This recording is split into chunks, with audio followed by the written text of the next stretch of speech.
पावसाचं पाणी वाहून पूरस्थिती झाल्यानंतर महापालिकेला जाग आली आहे। पुण्यातील ड्रेनेज लाईन्समध्ये केबल टाकल्यामुळे पाणी अडत असल्याचं महापालिकेच्या निदर्शनाला आलं आणि त्यानंतर या केबल महापालिकेने काढायला सुरुवात केली आहे। मात्र या केबल आणि ठेकेदार कंपन्या यांना प्रशासन पाठीशी घालत असल्याचा आरोप नागरिकांनी केला आहे। महापालिकेला उशिरा सुचलेलं हे शहाणपण असल्याची प्रतिक्रिया नागरिक व्यक्त करतात।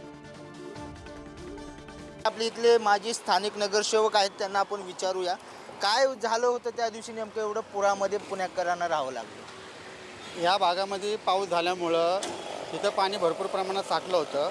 वास्तविक पाहता इथलं जे पावसाळी चेंबर आहे त्याच्यामध्ये पूर्ण चोकअप झाल्यामुळे हे पाणी साठलं आणि मग नंतर आम्हाला असं कळलं की याच्यात फायबर ऑप्टिक आहे, त्याच्यामुळे सगळा कचरा त्याच्यावरती पिशव्या असतील काय पोती वगैरे असतील ते अडकली होती आणि त्याच्यामुळे हा पाणीचा साठा इथं भरपूर प्रमाणात झाला। या सगळ्या अधिकारी ठेकेदार कंपन्यांना कोण अभय देते, कारण त्यांच्यामुळं सर्वसामान्य लोकांच्या दैनंदिन जीवनावर त्याचा परिणाम झाला।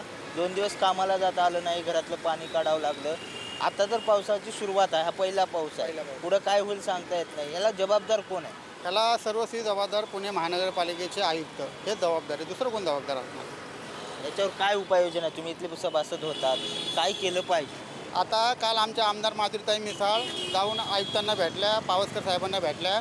मग ह्याच्याचं जे काही कारण होतं ते कारण त्यावेळेस कळले फायबर ऑप्टिकचं आहे आणि मग आमदारांनी सांगितल्यानंतर यांनी सगळ्या फायबर ऑप्टिक कट केल्यात, त्याच्यामुळे आता प्रॉब्लेम यायचा नाही। आणि सहाय्यक आयुक्त जे आमचे सिंहगड रोडचे आहेत त्यांनी आम्हाला सांगितलं असं की असा पाऊस झाला पुन्हा तर आमच्या इथं महानगरपालिकेची 2-3 लोक इथं कचरा अडकला किंवा काय अडकलं तर ते काढायला इथं असतील। व्हिडिओ जर्नलिस्ट अनिल गजलेसह बालाजी पोद्दार, पुढारी न्यूज, पुणे।